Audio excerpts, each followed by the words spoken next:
Facebook. Greetings, everybody. It is still Love Coach Scott Catamas underneath this, tuning into my inner Merlin. I hope to be making lots and lots of magic tonight.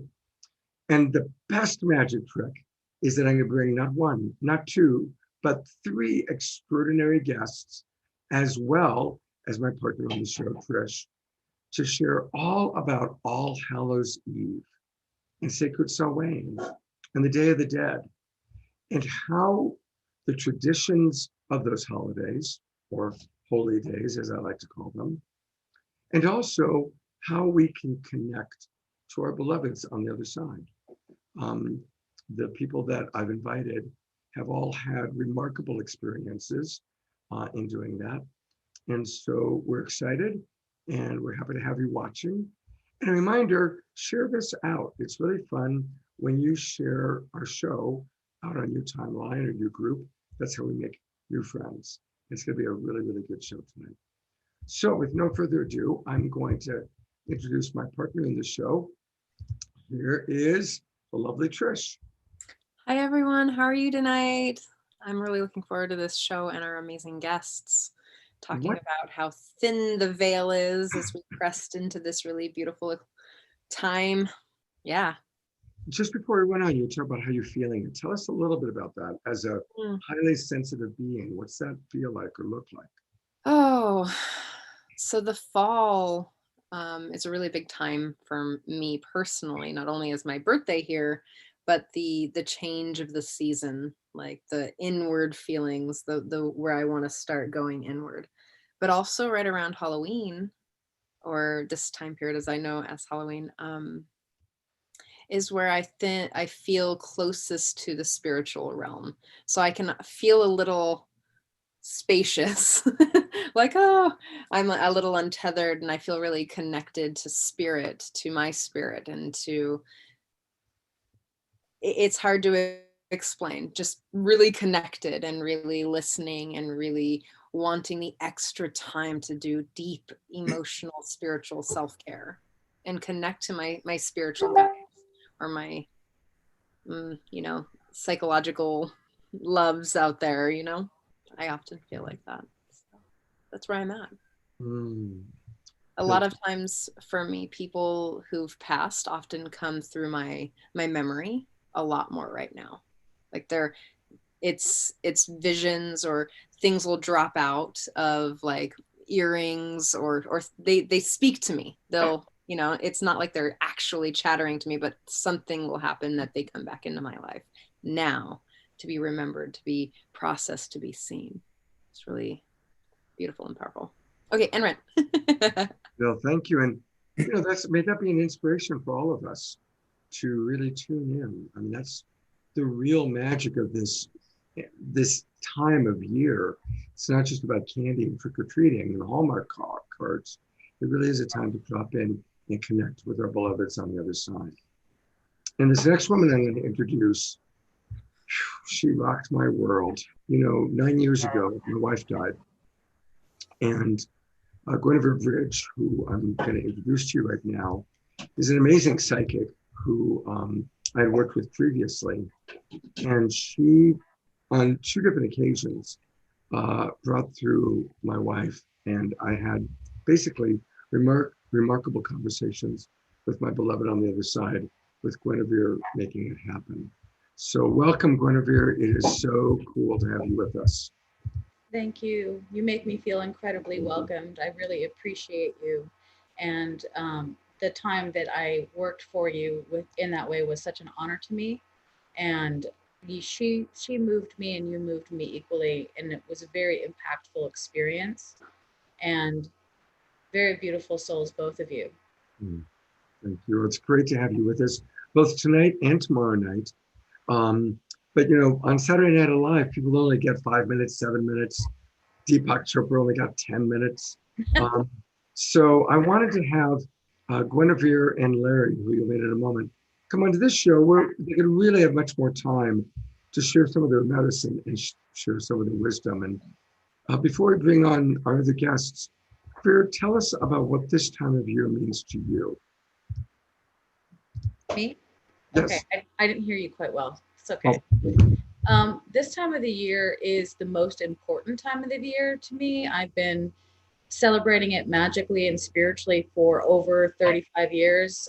I've been deep in the work with being a medium and speaking with people on the other side. And when the veils are as thin as they are now, the opportunities to have extremely beautiful experiences abound.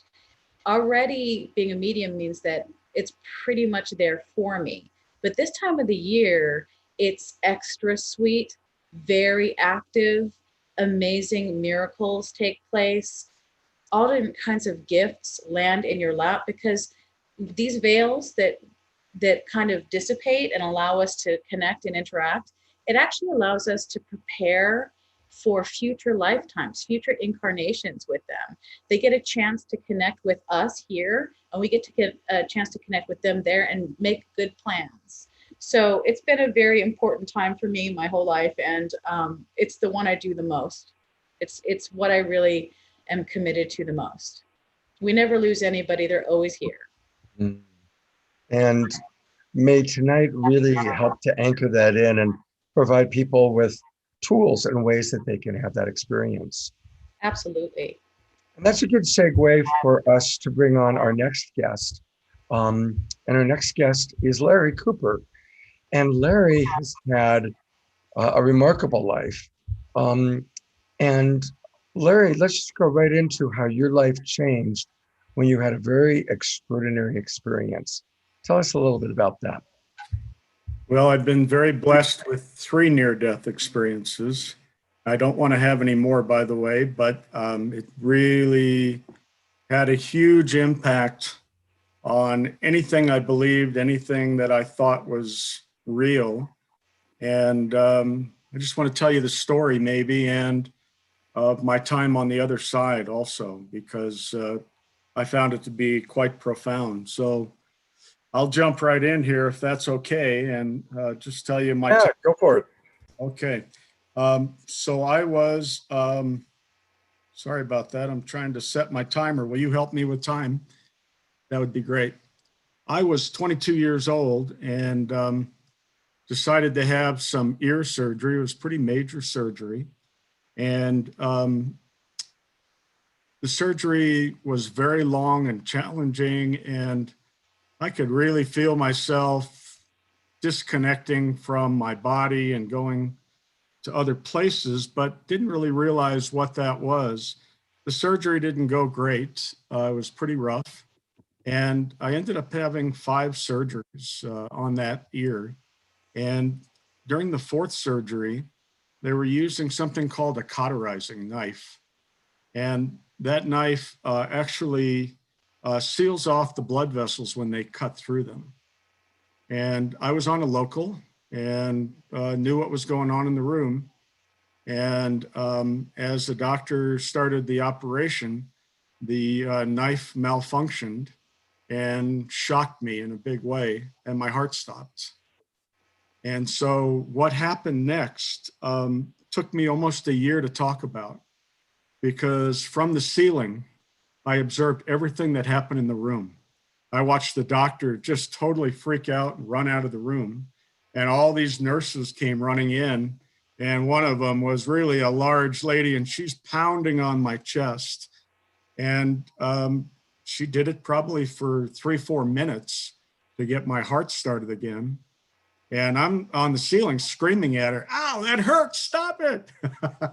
And nonetheless, at some point in time, I don't know how long it was, this amazing rush came over me and I was back in my body. And so that obviously changed me immediately. I just had no idea what the heck that was. I have to tell you, before that time, I really had no belief in any of this. I really never even considered it. It wasn't part of my vocabulary or anything else that I'd ever thought about. And as I said, it took me about a year to talk about it. And so finally I told my wife about it, and she thought it was the coolest thing ever. And I'm like, "What are you talking about?" She was really into metaphysics, and she went on to get a master's in metaphysics. But nonetheless, things started changing for me pretty rapidly. I started seeing things that I'd never seen before. And I didn't know whether it was different or not, if other people could see that or not, and what that was all about. I had some pretty amazing experiences where we were doing a lot of meditation work. And I was in my 20s, by the way. I think I was 22 when that happened to me. And we went to a variety of groups and were doing things. And we went to one group and they were healing somebody who had 22 tumors. And I was like, what the heck are they doing? I've never seen anything like that. And they started working on her. And this woman who was in front of me, I was sitting in a chair about 10 feet away, started pulling things out of her and throwing them at me. Well, I could see this black goop she was throwing at me, and it was all over my legs. And I jumped out of the chair and jumped on the chair. And my wife's looking at me like, what the heck are you doing? I said, don't you see all that black goop she's throwing at us? And she's like, no, you can. Nonetheless, figured out there was something a little different about me. And I didn't know how to deal with it. The power of my vision and sight became stronger over time. But then in 1991, I had a very interesting thing happen. I had a reading with a woman in Dallas, Texas, over the phone. My wife had done a lot of life regression work and very interesting things. And at the end of the reading, the woman said, do you have any questions for me? And I said, I'm wondering in a past life if I was a native. And she immediately jumped in and said, I was wondering if you were going to ask that. And she said, you were a Lakota and you died in a battle with another tribe, and you were stabbed around the stomach near the esophagus. And you have problems with your esophagus or your stomach or anything in there? And I said, yeah, I have for about 30 years. And she's like, well, it's never healed. You're still carrying the pain of leaving a wife and 2 children behind. Well, this same reading, a year before, my wife had the exact same reading, that she lost her husband in a battle and left behind 2 kids and her. And so it was like, oh my gosh, this is the strangest thing I'd ever experienced. Well, about 2 weeks later, I was traveling. I did a lot of traveling in those days. And I was on the road and I was in a hotel and I was involved in an organization. We were writing standards, American National Standards. And I was chairing this committee and I got a chance to meet with the head of the Environmental Protection Agency, Indoor Air Quality. He and his wife invited me to dinner and I'm at dinner with them. We ordered dinner and suddenly, I started getting hot like I'd never experienced. And literally there was a flow of water out of the back of my head. It was just running down my back. It was like I had no idea what in the world was going on. And so I interrupted dinner and I said, I think I better go to my room. I'm really not feeling well. And they could see that I wasn't feeling well. Well, I got up to my room. I went to the hospital and they said, oh, you got the flu. Don't worry about it. Just go back and take some aspirin. You'll be fine. Well, I got back to my room. It was about 12:30 at night and I knew I wasn't fine. And so at about 1 o'clock, I called the airlines and they were able to get me on the first flight the next morning. But then my fever just started spiking. I was running over 104 fever at that point. And I was hallucinogenic at that point. And I was not in my body, having a hard time dealing with it. I called down to the front desk and they sent a security guard out who helped me. Somehow or another, he packed me up, got me in a cab, got me to the airport.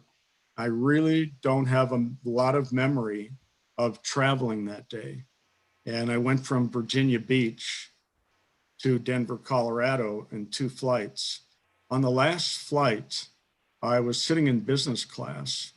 And what woke me up was the plane hitting the ground. I had slept the whole way. Well, the business class when I got in was full. When I landed on the ground, I was the only one in business class and I was wrapped up like a mummy in blankets. Well, I immediately went to the hospital and I had a staph infection. And it took a couple of weeks, but an abscess grew inside of me on my right kidney. And they went in with this needle to pierce it, and I went septic. It exploded inside of me. So I was running 106.4. And it took them quite a while to figure out what was going on. But the following 2 nights, I actually had this experience where I left my body. And there was this bright, incredible light. This tunnel was just pulling me in. And I went into this tunnel, and the light was extreme, and it was moving through. It was gorgeous.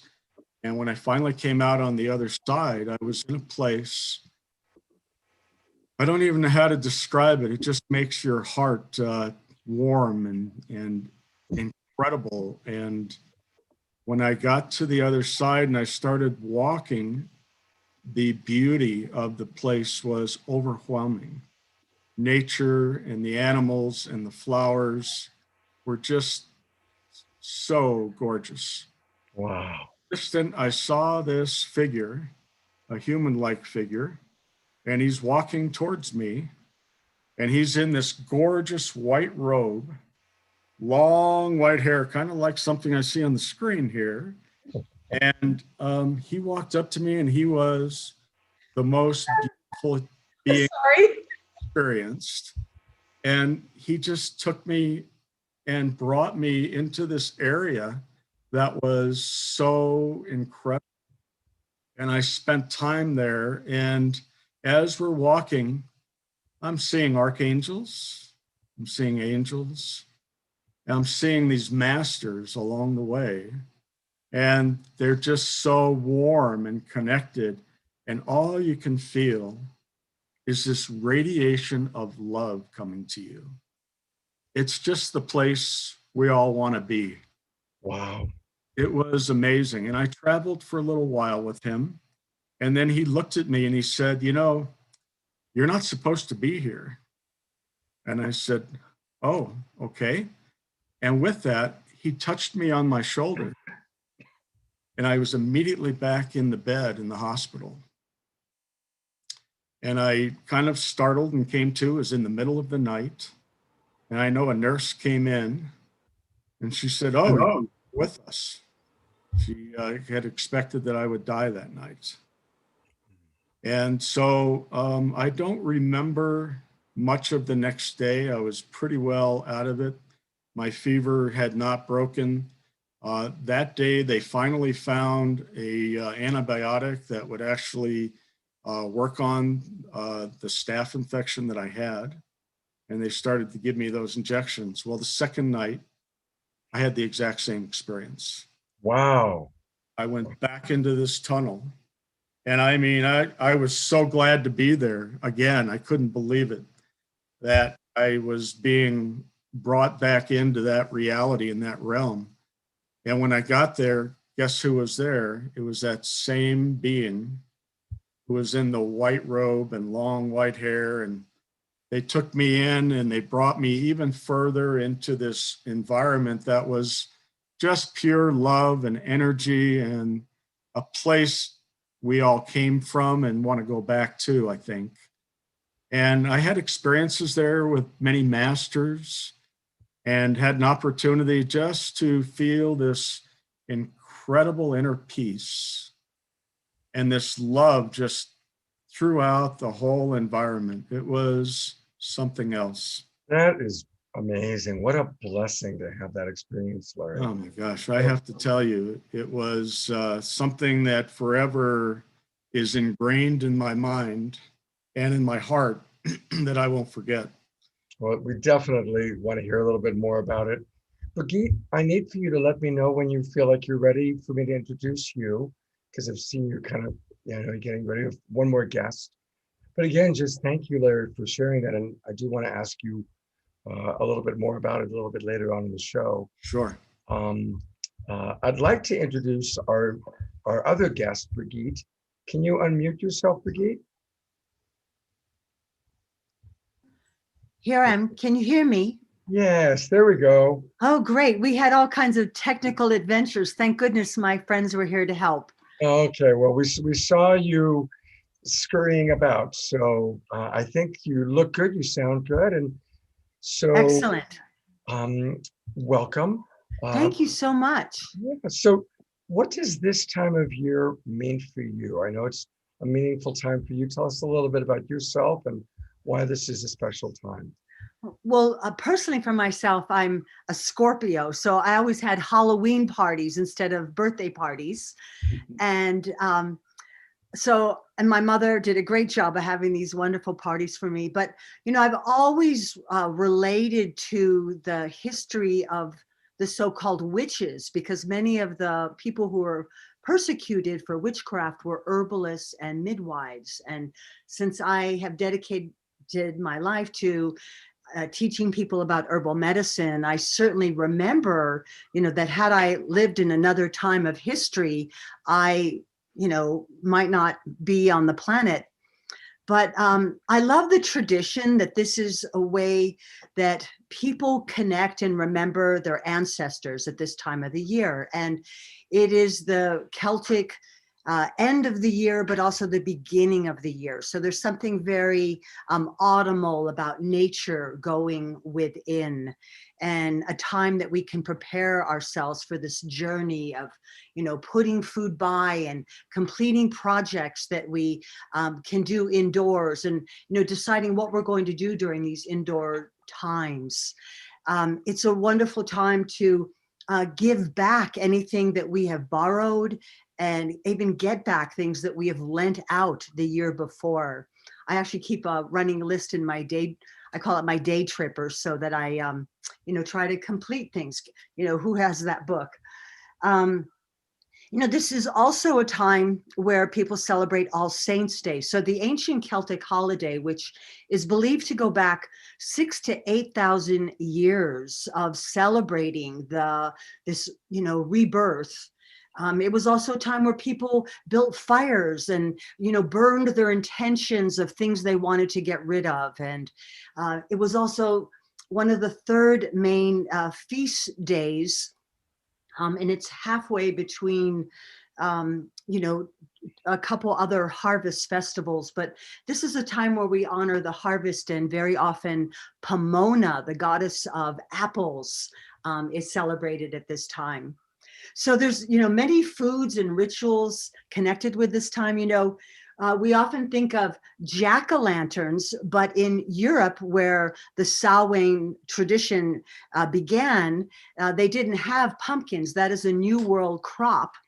And they used turnips. So turnips and apples were usually carved, and a candle placed in one, usually a turnip or an apple for each child.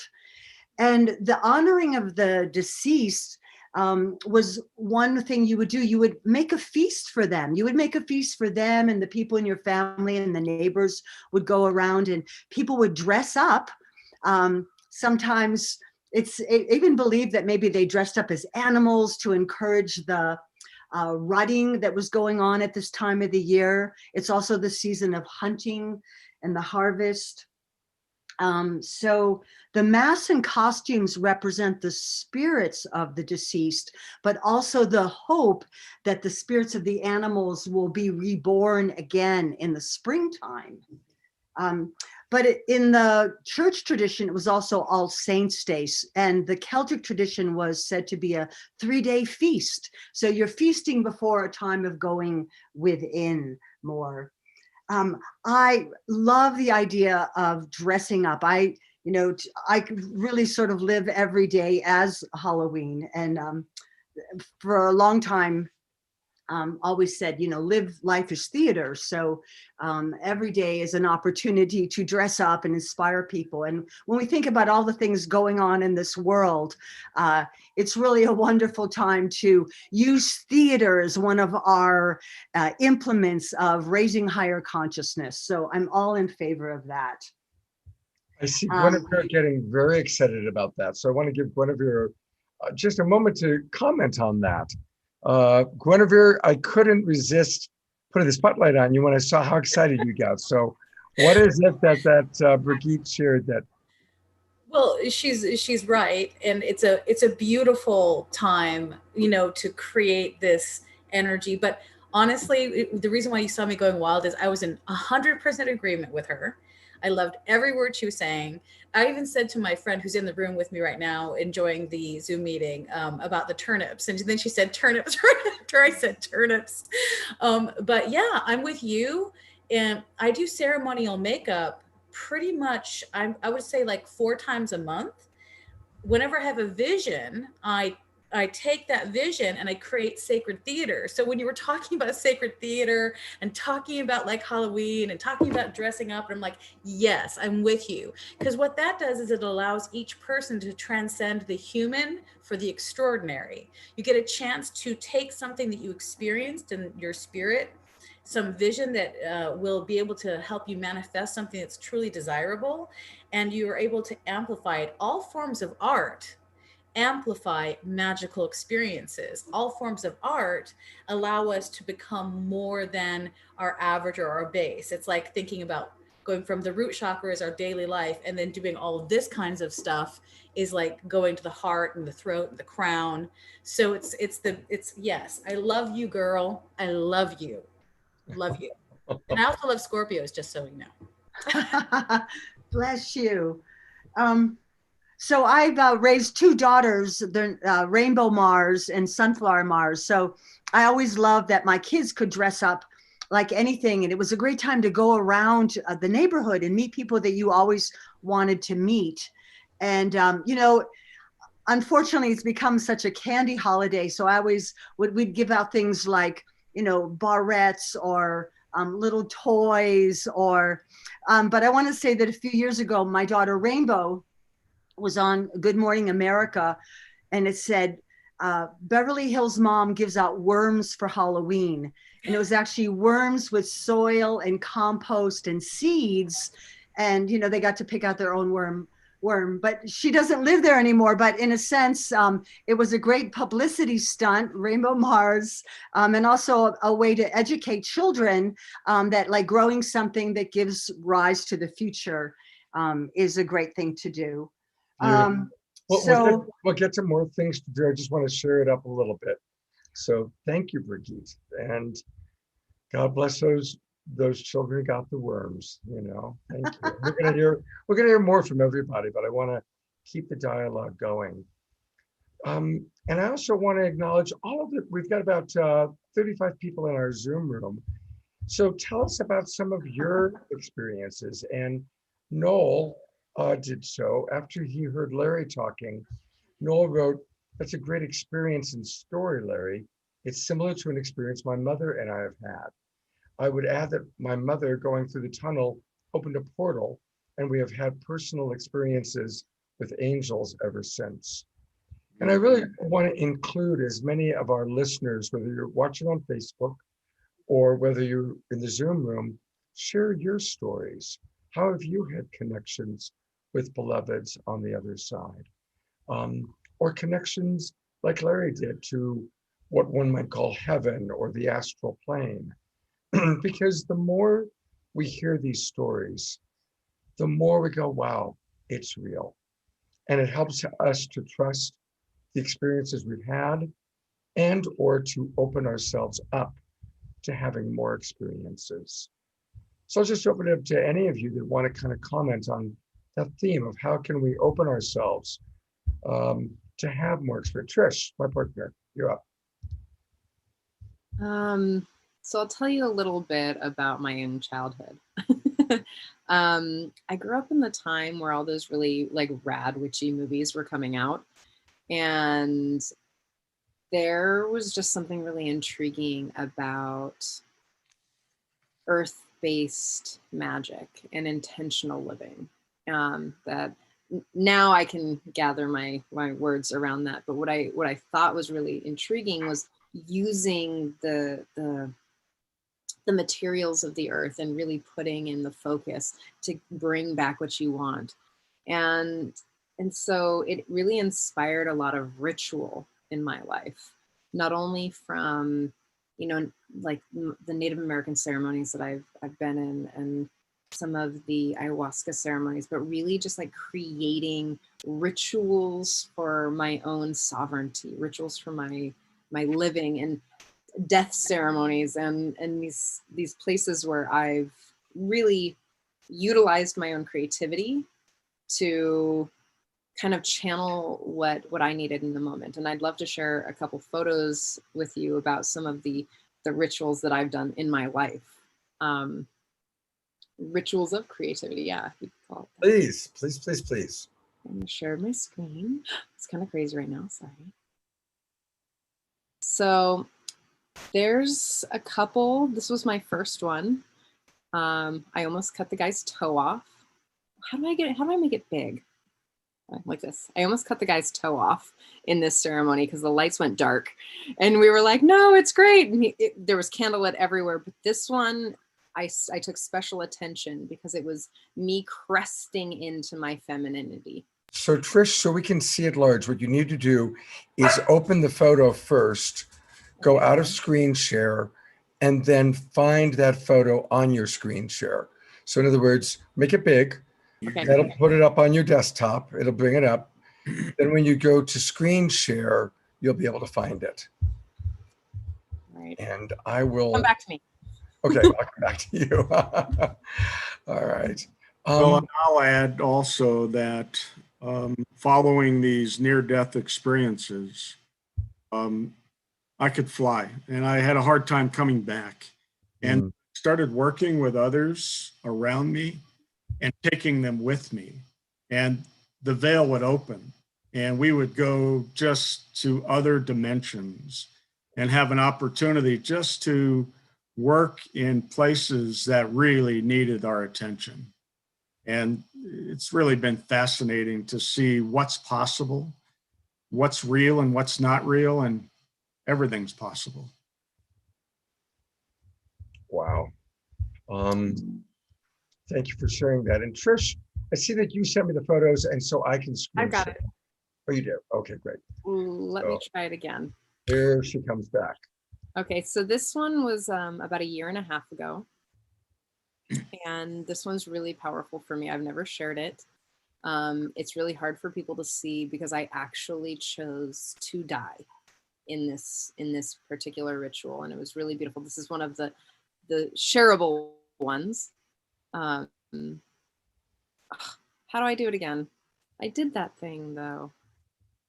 I can do it. I've got it. You'd sent them to me. So which one do you want me to show?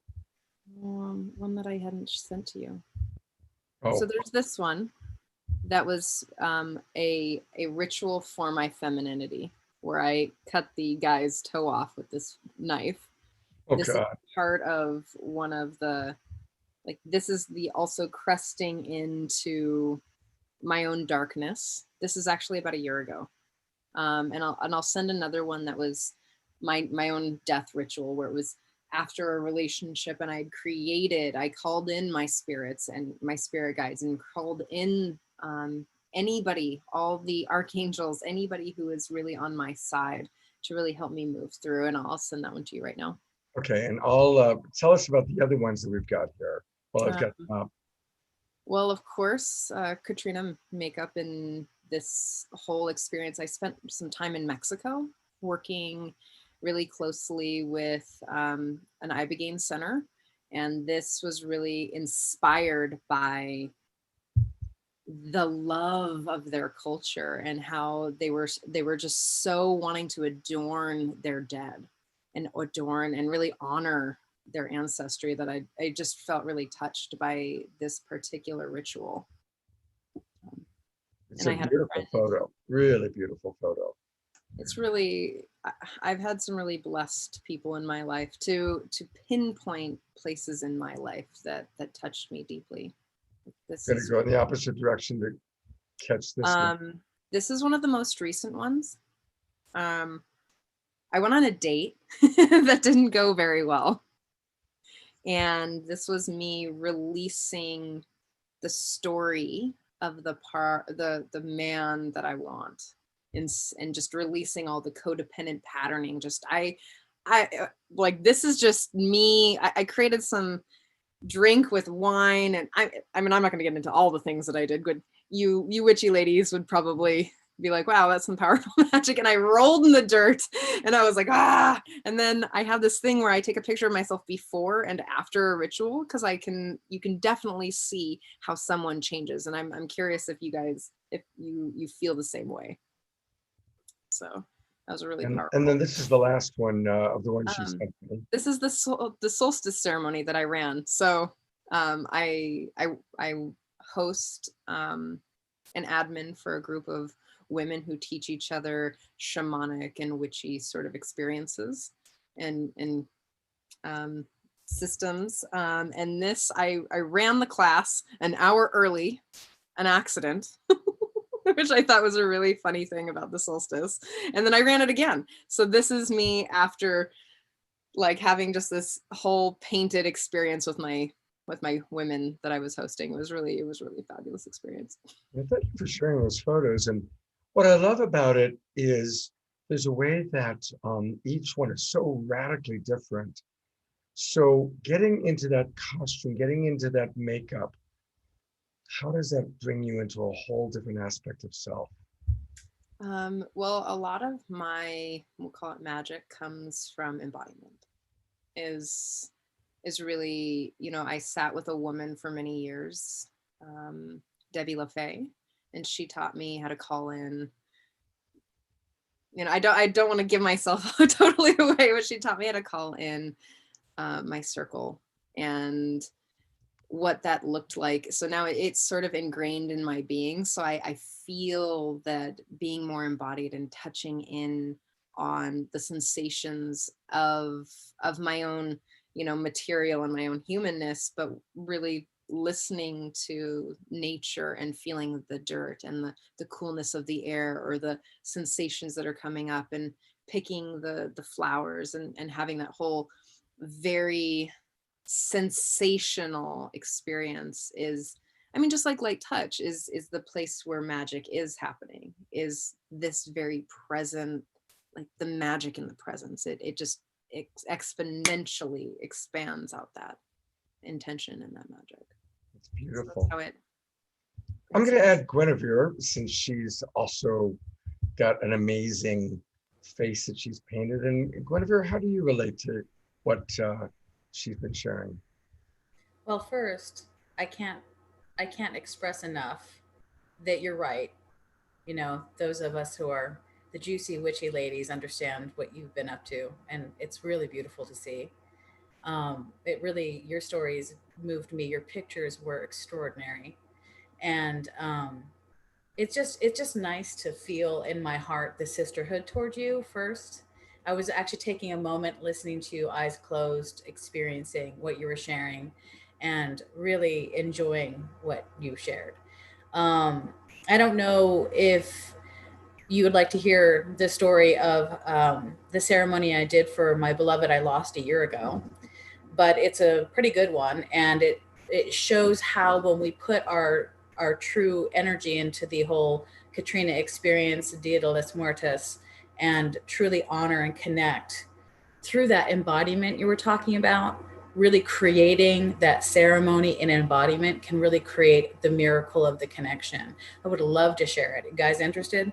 Absolutely. We'd love to hear it. yes. Okay. So obviously nobody wants to lose their beloved.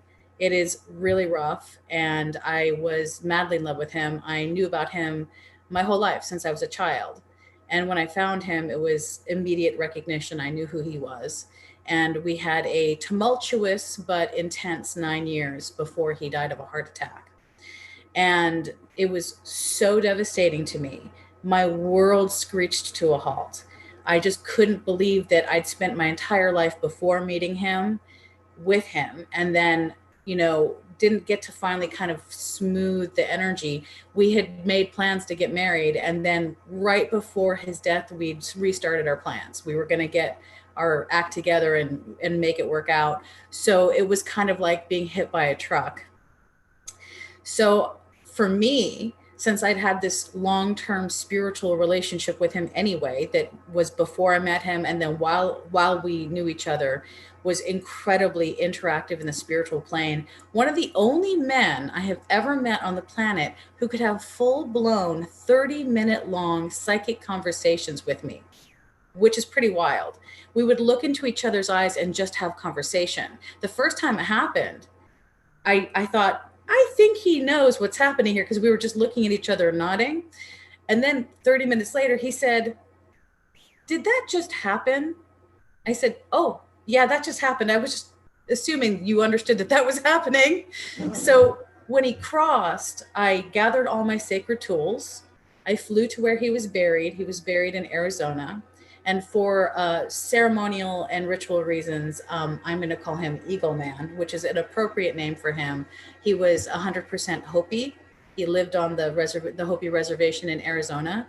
So I flew out, went to where he was buried because I couldn't get there when they buried him. I was unable to get on a plane, and had all my tools.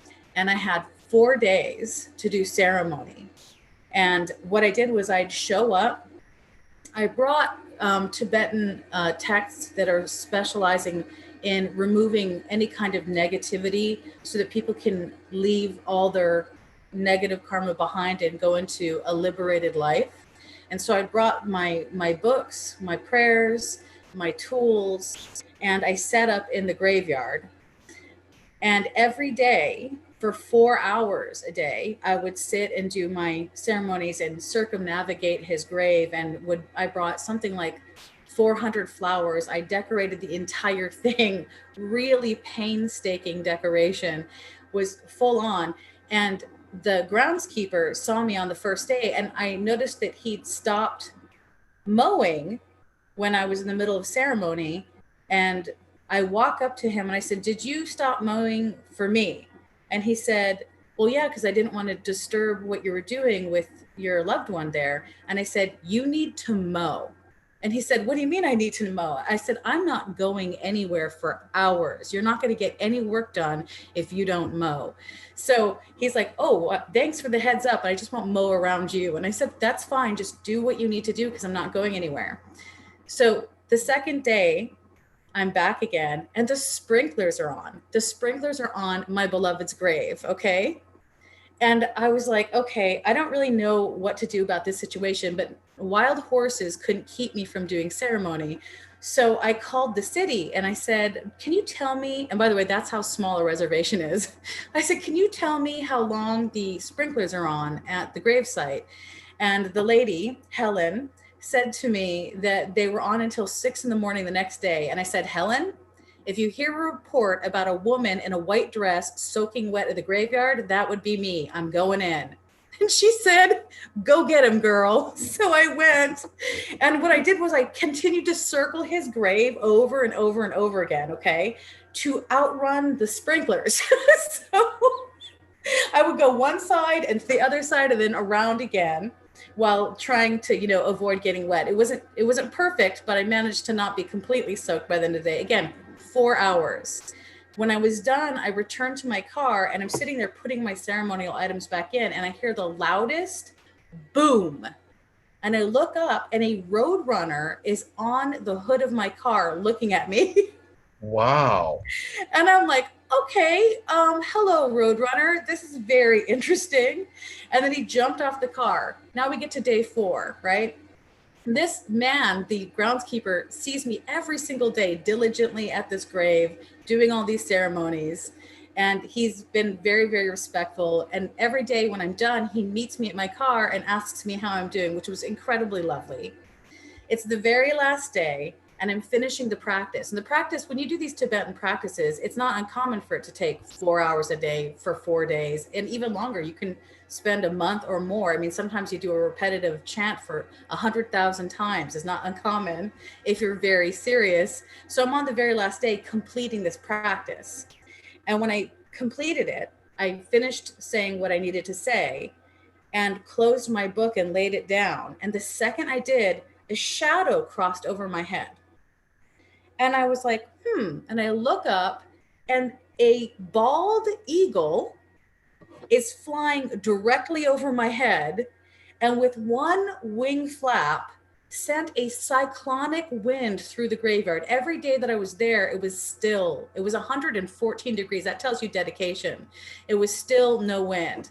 And in one flap of those wings, the entire graveyard went wild. Every single, I'm so sorry to all those people at the graveyard who were deceased. Every single flower arrangement, every single stuffed animal went like tumbleweeds flying through the graveyard. And when the eagle got to the other end of the graveyard and did one more flap, it was even more powerful. And then it cleared the graveyard. And I pack my things. I understand that it was an incredible blessing and that my beloved had sent an eagle to me.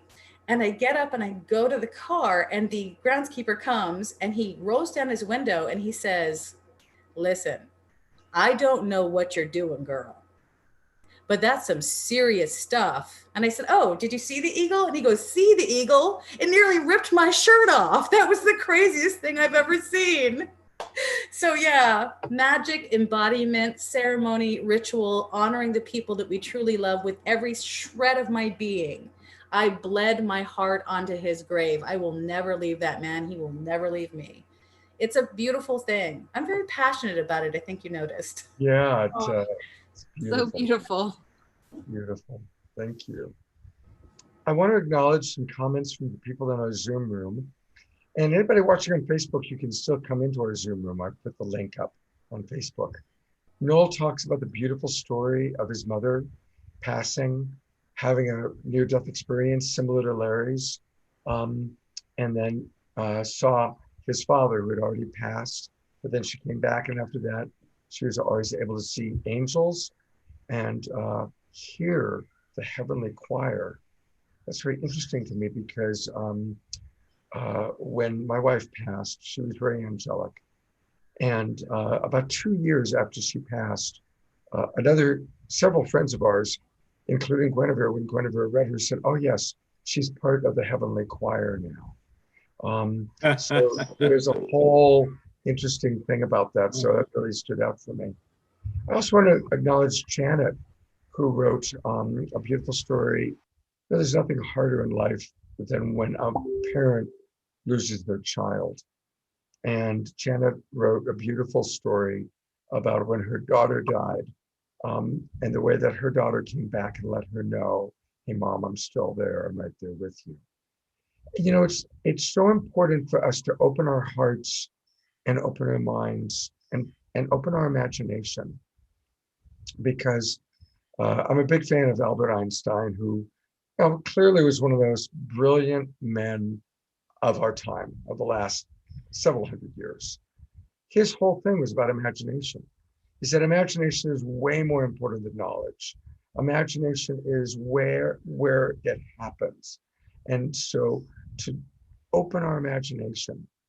So when we're wanting to connect with the beloved on the other side, allow your imagination to run rampant. Whether it's, wow, there's a road runner on my car, or an eagle flying overhead, or hummingbirds, or in my particular case, just imagining what my wife is saying to me. You know, when it came through Guinevere, I was able to believe it more, because when it's in my own imagination, well, am I making that up, right? So, you know, we're all learning to allow ourselves to just imagine. You know, when we see the pictures that Trish presented, dropping into character allows her to imagine death, imagine the different rituals that she's going through. So I just really want to emphasize how important it is to open the imagination. I want to acknowledge that it's Noel. So thank you, Noel, for resolving that. And Leslie writes to Guinevere, "Thank you for your story. I just lost my boyfriend of 20 years. He had a heart attack and passed in late August. I didn't learn about it until September 11th. He lived in Claremont and I'm 2 hours north." So, yeah. Love to, oh, you know what? I did pull up that other photo for you, Trish. So if you want, we can go there and you can share with us what you had started to share about this particular photo. Mm. I separated from a partner of 5 years in a particularly tragic way. And it felt necessary to really let that person die, like to compost what once was, and to really shed the skin, shed the beliefs of that person. And this amazing photographer loves to do, I mean, I just like, I have this crazy thing, it involves dot dot dot dot dot all this stuff, and he's like, let's do it. And so he always does those types of things with me, and that was a really beautiful piece of my heart. So the next part of that series of photos is really shots of me holding flowers as though I were in a casket. And what it reminds me is that I can reincarnate in any way that I choose. And I really, in that space, let myself just die. Thank you for sharing that. We have a question, and I'll open it up to anybody who wants to respond. To the panelists, when someone does come to you from the other side, does it seem as if you've only been with them maybe 5 or 10 minutes, but then when you look at the clock, a half hour or more has passed? Have any of you had that happen to you? Were you in a different time realm? Great question. Thank you, Karen. Guinevere. Jump in after Guinevere. Oh Okay. yeah, that's perfect. Oh, and can I address you really quickly, Larry? I Yes. think the synchronicity of us being on this Zoom at the same time is mind-blowing, because I've also died 3 times, and I thought it was Oh, wow. interesting how it was the exact number for you was 3. It's part of one of the reasons That why is I'm really amazing. profession death midwife, is because when you've crossed, and before I crossed, I was already a medium. My understanding of death is a really rich and nuanced thing. So I just wanted to acknowledge you first and just say how much I adored everything you said and I love you. Now I'm going to go over to the question, and then I'll give you the floor, Larry. Okay. Thank you. Okay, so I'm with Scott on this one. I'm also a huge Einstein fan. And this is where Einstein comes into the picture with the whole concept of relativity, right? So time and space exist, but are also somewhat of an illusion. It's all relative. When you think about the life of a mosquito, or the life of a whale, or the oldest shark on the planet, I think is 750 years old. I kid you not, you can Google that. But what I learned about the Einstein effect is when we're in a deep, intimate relating, time and space can pause for us. We can be somewhere and transcend dimensional and physical space at the same time, because all we are is energy moving in and out. We're like literally blinking like lights in and out between this world and multiple worlds. When we're in a hyper connection with somebody who is still in existence, but no longer in this material plane, time itself becomes quite warped. It's very intense. And then going back to Scott and Einstein, and I just want to share this with you, Scott, specifically because you'll love it. I stayed in a room that Einstein stayed in Arizona. Okay? Oh, Yeah.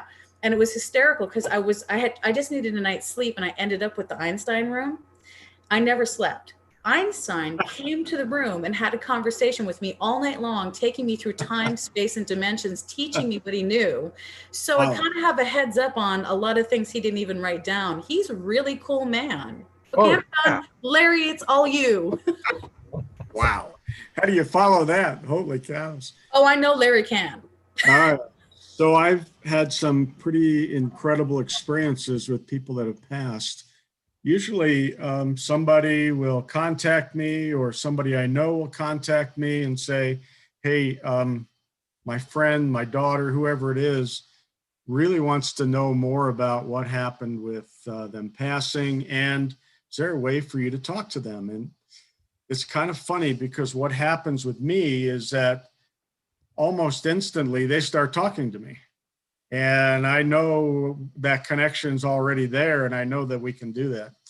Well, I had some experiences really early on when I was really opened up after my near-death experiences, where I helped some people. And for instance, there was one friend whose son died in a sawmill accident. It was gruesome, terrible. And he wanted to talk to mom. and he would just keep bugging me, and I was close to his mom. And so finally I set up a time with mom and daughter, and he came through, and most times I'm relating stories and just talking to whoever it is about what they want to share. Well, he came right through my vessel, right into me, and wanted to talk directly to them. And I had that happen several times, to a point where it was painful at sometimes, but also I had some souls that didn't want to leave my vessel, which made me change everything I did when I was being a medium to help. So the first thing I would do is I would make an agreement with whoever the soul is that we have a time, 30 minutes, we're going to set an alarm. You can come through me or talk to me, but at the end of 30 minutes, time is up and you're going to go back to wherever it is that you should go. And the clarity of their talking, a lot of times I don't remember everything that they're saying or anything they're saying, but they're talking directly to them through me, and they're able to communicate their message.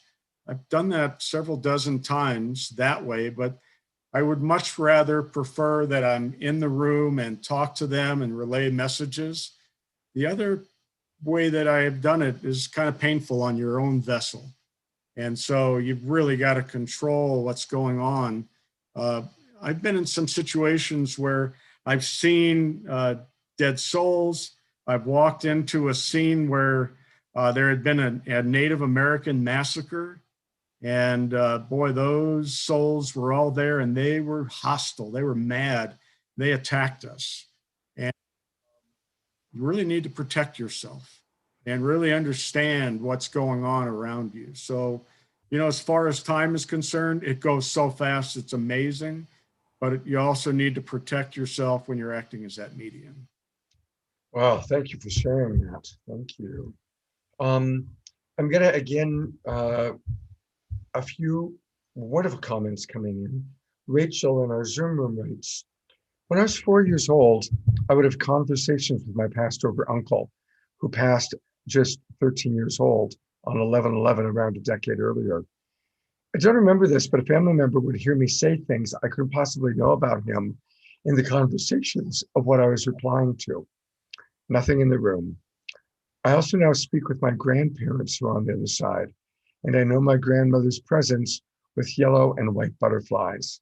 They're always with us whenever we need. Yes, thank you for sharing that, Rachel. And please do keep the comments coming in our Zoom room. It's actually quite active. A lot of the people are sharing. Bonnie writes, I believe in what is called the sparks, and I experience connections often. I just know, even by the math, the probability of the occurrence is too rare. I'm going to share a story. I certainly don't present myself as a trans medium, but my mantra for over 20 years has been, may I be a clear channel for spirit to flow through.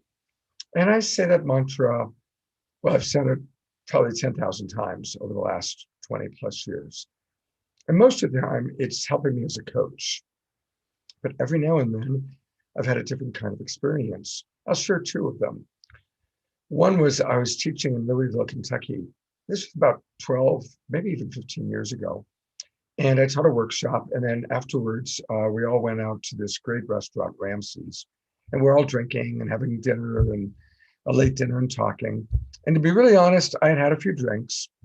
And there's a woman at the table named Melanie. And all of a sudden, I just felt this spirit come through me asking, can I talk to Melanie through you? And I said, sure. And I didn't know any of what came through me, but it was someone who had 5 days earlier been at her house. It was raining. He was on a motorcycle. She didn't want him to leave. He left, he got on his motorcycle and was in an accident, hit a telephone pole and died.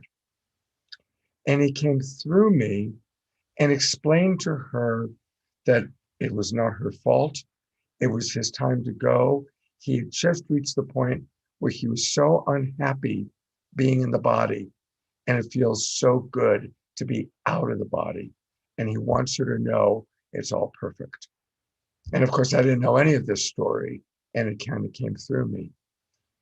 The other story is I was coaching a woman in New York, and she was a very, very kind of professional New York businesswoman. And we're actually talking about relationship stuff, but somehow we were talking about guilt, and she brought up that she felt so guilty that she wasn't there when her father died. Her father lived in San Francisco. She's an Asian woman. All of a sudden, I mean, this guy didn't ask. Her father comes into my body and just says to her so dramatically, "Darling daughter, it's so okay. Please don't suffer. I suffer when you suffer. I know that you love me. We will love each other forever." I mean, these aren't the exact words. This is my overall memory of what he conveyed. And she's like shaking and crying. And again, this is what can happen when we open ourselves to be a clear channel for spirit to flow through. I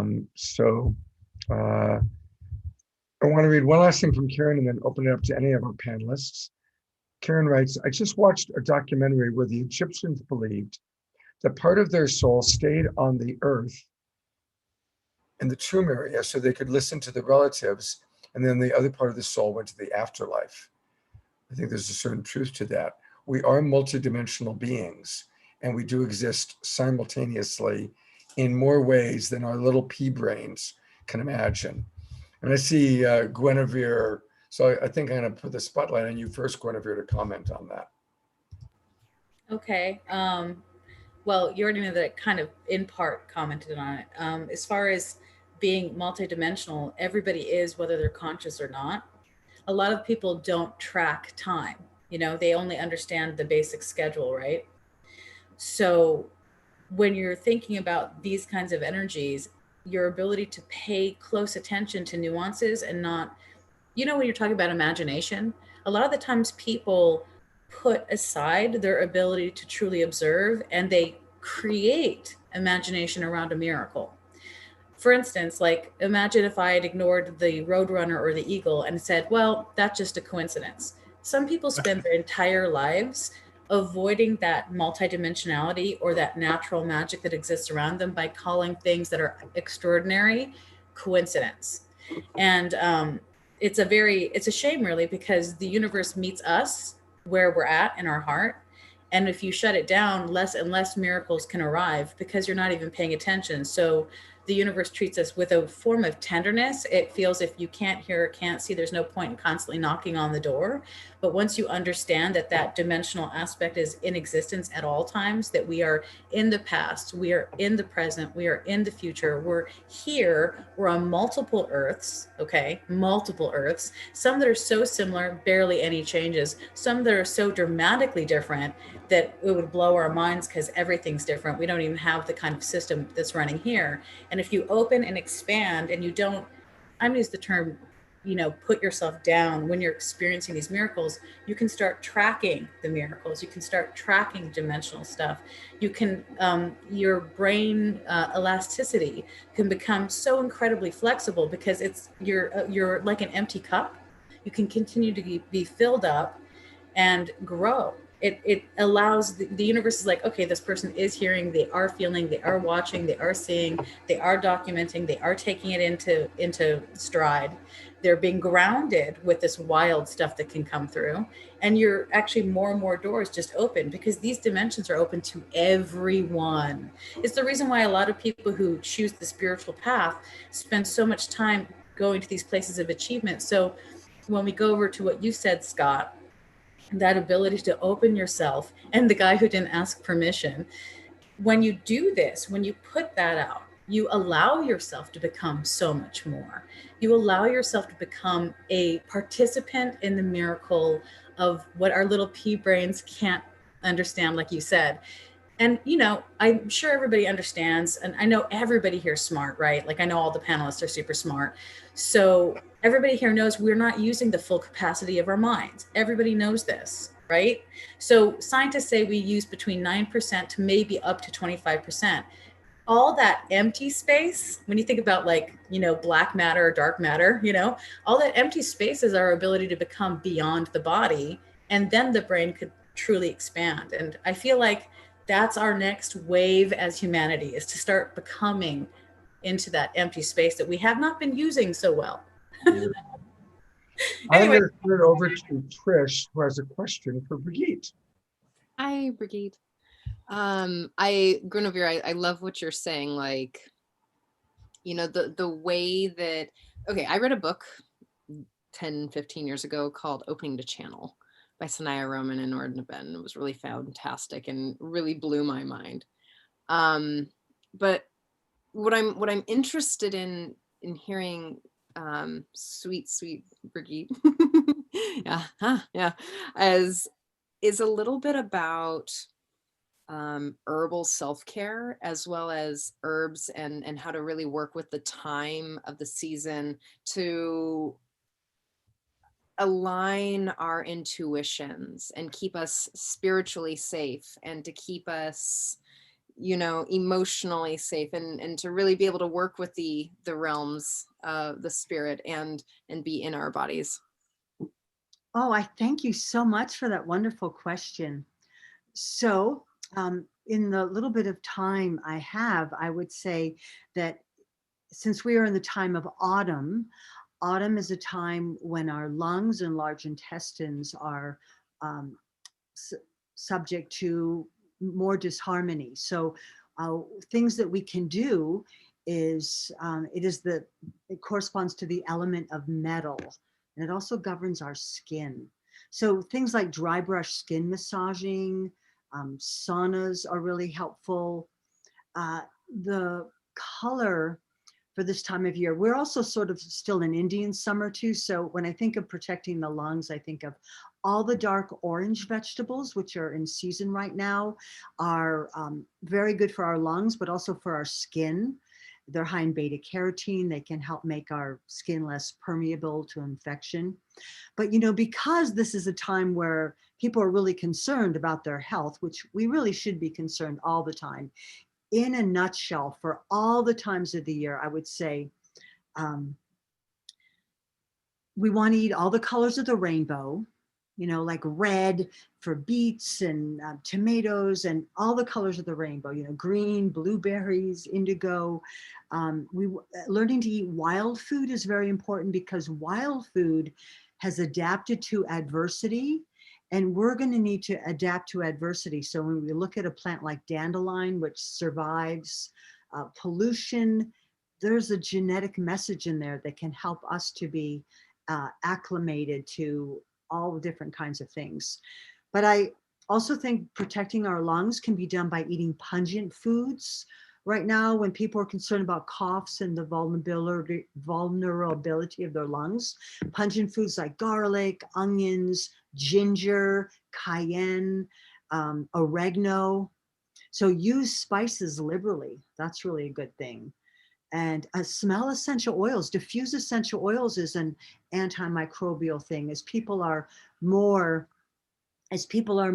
indoors, you know, diffusing essential oils at night while you're breathing can be really helpful, like things like eucalyptus or fir is another one that I like. So, and then, you know, I like to have all our chakras energized in some way. So again, eating all the colors of the rainbow, looking at speaking our truth, enhancing our intelligence, connection to the divine. And, you know, if I were to wrap up one last thing about nutrition and self-care, since we're talking about death and the end of life, I wanted just to share some ideas for grief, because it can be so hard to lose a beloved here on the planet. And it's interesting because at this time of the year, the lungs correspond to the emotion of grief, and crying can actually be really healing. And, you know, crying in the bathtub, for example, and letting the tears wash through your soul. And then you can even let the water out and visualize all your sorrow going down the drain. There's a homeopathic remedy for grief called Ignatia, homeopathic Ignatia. Herbs like violet and motherwort are good for grief. And rather than giving flowers when somebody dies, and then you have like bouquets of flowers that are all dead a week later, think about giving a living plant or things like some lavender oil so a person can soak in the bathtub, a quartz crystal. Those are a few ideas. So thank you so much for asking me that question. Blessed be. I do have one follow-up question for you about do you have any personally tinctures or herbs that help you really feel connected to spirit and to your others in the plane, or any stones? One of mine is Larimar. Like that one makes me feel really connected. I'm curious about what your preference is. Well, I love that many of you have been talking about angels, and I'm always trying to invoke angels. If you could see my house, it's like a sanctuary. So I certainly welcome the angelic realms. And like whenever we get in a car, although I don't know how to drive, my partner does drive, we always ohm, and so I always feel like harmonizing our frequencies with the unseen realms, but also for, I read a book called the Urantia book, which talks a lot about life after death, the Morantia worlds, and it says we see our loved ones again. And that seems very helpful. And, Ram Dass said, one thing I know about death, it's very safe. And two, it's like taking off a tight shoe, which is something, a lot of you have expressed. But as far as my personal thing, I would say psychedelics are probably the plants that can allow communication with the ancestral realm. And no wonder they call ayahuasca, vine of the soul or vine of the dead. So I just wanted to say that, but there are other allies, but personally that has certainly helped to reveal the soul, which is what the word psychedelic means, to reveal the soul. So. Thank you. I've personally recently found Hape, which is to take you on the other side of death. It's been a pretty powerful plant medicine. Thank you for bringing that in too. Yes. And I also saw Guinevere over there going, woo, yeah. Larry, how do you feel about psychedelics? Well, and I think that we need to bring That's a great question. Oh, I'm sorry. we need to bring in organics and non-GMO products, which is critically important. There's a whole group still across the country that continues to talk about GMOs and what these pharmaceuticals are still doing, and introducing GMOs in other forms and fashions that are terrible for people. And we just really need to watch what it is we're buying. When you go in a grocery store, there's good food on the left and in the right, and all the crap in the middle you can ignore. It's unbelievable, but that's the truth. And I wanted to go back also to Egypt, if I may, at some point in time, but we could finish this discussion. Okay, I do want to read just a few of the comments we've gotten from, because we really like to include our audience. Oh, sure. Leslie, who's the woman who had talked about losing her beloved, wrote, I've had several what I would call visits where I feel his energy in the room.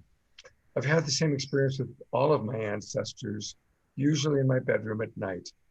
It happened only once, which is probably a good thing because it is very intense. When it's happening, it's a heaviness in the room that just stops me in my tracks. Has anyone had a similar experience? So I'll open that up. Anybody want to respond to that? Well, continuously for me, and people approach me all the time and ask me if I can help them. They don't know who I am. They just walk up and know that I can see. And I'm in groups all the time where people have people hanging around them all the time. So absolutely. And the reason you're seeing them in your bedroom is because it's quiet time, stopping, your mind's stopping, you're relaxing, and you're allowing them to flow through. You could do it anytime, anywhere, just by doing those same things. Right. And also I'll add to that what you were saying is when you're in twilight, that's actually a state of twilight when you're in the bedroom.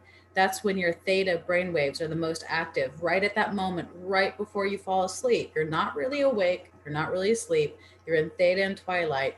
Is the exact same thing as being a clairvoyant, a medium, a psychic. You're available to the information of spirit. And then what Trish was saying when she asked me to like respond on ayahuasca and psychedelics is as somebody who's died 3 times and has also participated in ayahuasca ceremonies, I can completely confirm that plant medicine can show you the other side. I will say that the actual experiences of death were a little bit more intensely vibrant because I wasn't in my body, so there was no limitation at all.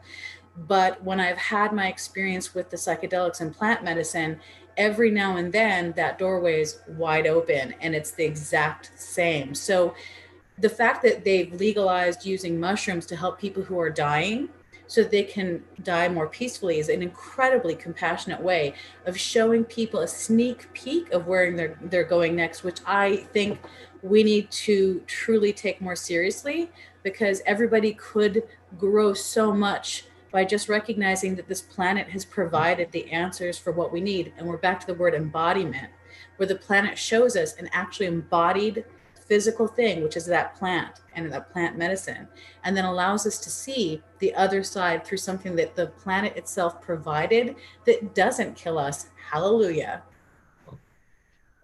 And by the way, they legalized mushrooms in Colorado, so we use them all the time here. And in Oakland. There you have it. More comments. Karen writes, I practice my singing every night, and I know there's an angel that comes through me because when I sing R&B, my voice is so different and stronger. The hair on my skin stands up and I get goosebumps. It's amazing.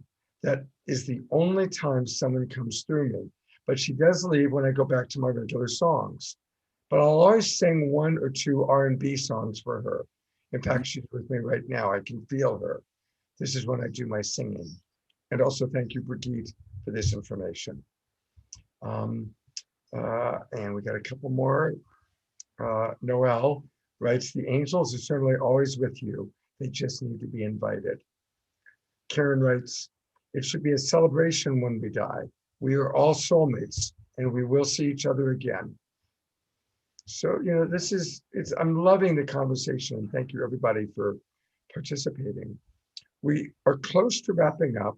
So I want to acknowledge a couple of things, and then everybody will have one last chance to share whatever you want to share, including how people can reach you if you have anything you want to promote or let people know. But guess what? You're going to be able to see Larry and Guinevere again tomorrow night, because tomorrow night we are doing Saturday Night Alive, the Global Peace Tribe, and it's all about this theme, All Hallows Eve, honoring and connecting with our beloveds on the other side. And our keynote speaker is Dannion Brinkley, who is one of my dearest friends. I first put Dannion on TV in 1994. He had an amazing near-death experience, wrote a best-selling book about it called Saved by the Light. They made a movie out of it. And Dannion's quite a character. And Dannion has the gift of holding people and hugging them and taking them to the other side and showing them what heaven is like, what the astral plane is like. I've filmed him doing that. He's amazing. We also have Mark Anthony, who's world famous trance medium. Larry knows him very well. And at the end of our show, we're going to close it with Larry and with Mark doing readings, boom, boom, boom, boom, boom, for members of the audience. Yeah. So you definitely want to join us. And come into the Zoom room early at 5:30. And if you're in costume, we'll put you on camera and spotlight you, whether it's just you or your family. So we've got a great show planned for tomorrow night. So definitely you want to be on Saturday Night Live for the Global Peace Tribe tomorrow night. All right. All right. I'm going to give everybody one last chance to share what they want to share. And I think we'll go to Brigitte first. Brigitte. Hello. You can find me at BrigitteMars.com. And something I often say to people when they're very heart sick about the loss of someone, many have said it's been a comfort. So think of it as like our loved one is going on a cruise and we're all there like weeping and waving our handkerchiefs, but they get to go on a cruise. And on the other side of the shore will be others waving and weeping and saying, look who's coming. And we all get to go on this adventure. And remember that the chemical dimethyltryptamine, which we do sometimes activate in the psychedelic experience, also helps us in the great transitions of birth, giving birth, and also surrendering into death and life beyond life. Thank you so much for having me on the show. Many blessings. Hippie Halloween, toke or treat. Thank you very, very much. Larry, we'll go to you next. Well, I've worked with a lot of angels and archangels since my second and third near death. And I had this experience in Egypt where I said out loud, you know, I work with you all the time. Nobody really knows whether I do or not. I really want to show them that we're connected and that you really exist. Can I share a screen to show you a photo I've never shared? So let me just set it up for you. We're in this beautiful temple on a tour with a guide.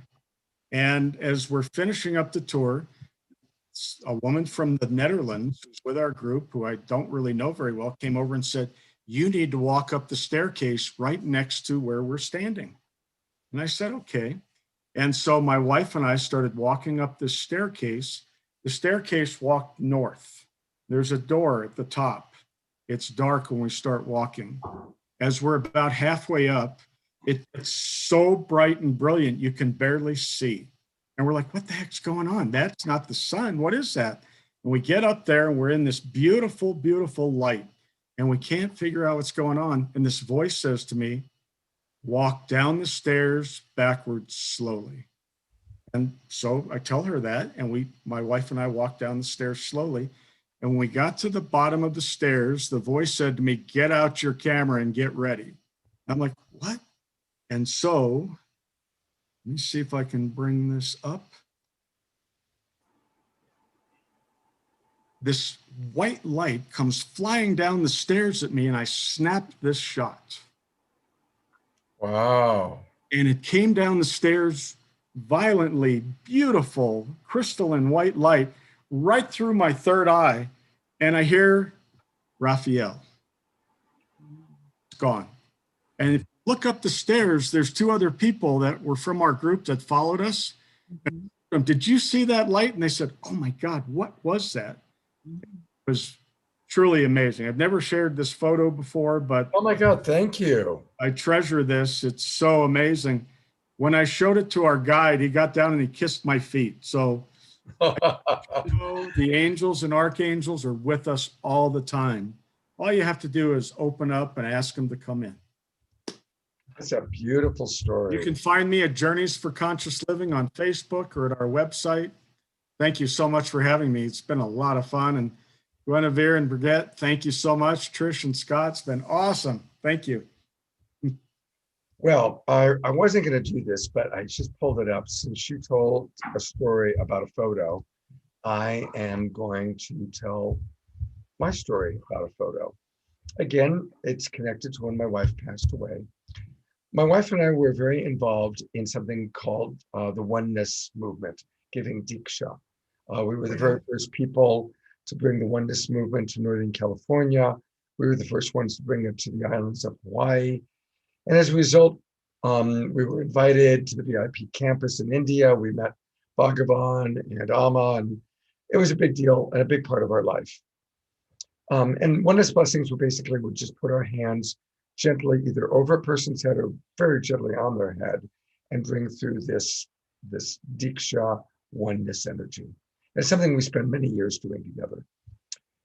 Shortly after she died, I was teaching a workshop, and it was an all-day workshop that I was teaching on compassionate communication. But the workshop person who put it together for me, my promoter, he had previously brought my wife's name was Suchi. Suchi and I there to do Diksha events. So at the end of my workshop, he said, hey, Scott, would you be willing to give Diksha oneness blessings to the participants. And I was sure. I hadn't done it since my wife had died because it was kind of the thing we did together. And when she died, I just stopped doing it. But I thought, okay, well, that'd be nice. And then I decided, okay, I'm going to really tune in and ask her to come through me, and we'll do it together. Well, the workshop leader had been taking, the workshop organizer had been taking photographs all day long. And I happened to take a photograph that I'm going to show you in a moment. As this photograph was being taken, I didn't know it was being taken. I felt Suchi so strongly behind me that I was like, oh my God, she's really here with me. And thank God he happened to take this picture at that very moment. And I'm hoping people can see that. Can you all see the big blue orb around me? Wow. Yeah. And what's interesting is he had taken about 30 photos during the course of the workshop. There was no orbs in any of the other photos. But in the moment when I was absolutely imagining her and feeling her, that picture was taken, and there she is. So I wasn't going to share that, but since we kind of went into the photo thing, I thought I would. So thank you, Larry, for inspiring that. Guinevere, you're up. Okay, hi. Okay, so I'm going to start with how you guys can find me. I have a link tree, and basically what the link tree will do is it will take you to my Facebook page. I think it takes you to a group, but I'd have to double check. My Instagram, where I do all my ceremonial makeup, and I throw up reels that represent different energies that are coming in and different.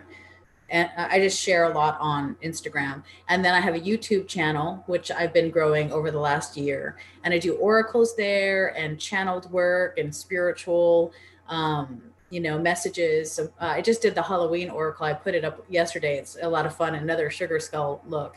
And my link tree is, I don't have it memorized. It's not hard to find though. It's literally link TR. So you don't do the whole tree, linktr.ee/Guinevere's Enchantments. And my name, I'm just saying this because, is GWENEVERES Enchantments with an S. So it's all plural, Guinevere's Enchantments.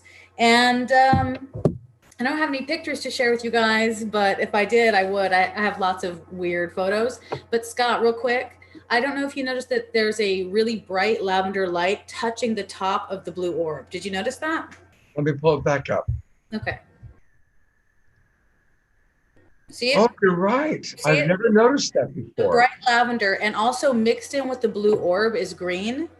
And when you were talking about it, she touched my back and gave me a nudge forward. And that's when I noticed the lavender light. And so what she was bringing around you at that time was she was uniting her heart with your heart and sending you the message. So that blue is the message, the lavender is her spirit, and that green is her surrounding your heart chakra with her heart chakra. So she'd taken your heart and she'd put it in a bundle. But I don't have anything else to say aside from that. Well, I'm pretty close to tears. So to rescue me, I'm going to turn it over to Trish while I pull it together. Oh, that's beautiful. Oh, that's beautiful. Oh, I want to thank each and every one of you for being so just knowledgeable and heartfelt and really honing your gifts and really inviting that space to come into your life so that you can be the clear channels that you are. Thank you again for sharing your stories and your photos and your love and your expertise. It's so wonderful to have you. Have a good night, everyone. And I will see you guys on Thursday morning for self-love. Scott will see you tomorrow. And we'll see you back here again Friday night next week. Cool. Well, I'm going to tune into my inner Merlin and close. I've got my magic wand, which I don't bring out very often. And so as Merlin Scott, I bless each and every one of you to have the perfect experience of connecting with whatever beloved or beloveds you have on the other side. And I go ahead and put that wine bottle back up. I have a feeling it has some significance. Oh, it's called, is it Merlin? You're muted, Larry. I'm wearing a Brunello coat that I got in Italy from Montalcino, and I brought a bottle of Brunello to share with you. Oh, well, thank you very much. That's awesome. I love it. All right. Well, I'm going to put us on gallery view. So again, everybody, take the time, open your imaginations, open your hearts. Thank you, everybody who is in the Zoom room. And we'll see you tomorrow night, hopefully. And let's all connect with our beloveds on the other side. And I'm going to close out by bringing up this little quote. Sacred Samhain is a time to remember our dead, but not to mourn them, rather to embrace their spirits and let their wisdom help guide us in our time here on the earth. May it be so. Thank you, everybody, for joining us tonight. We'll see you.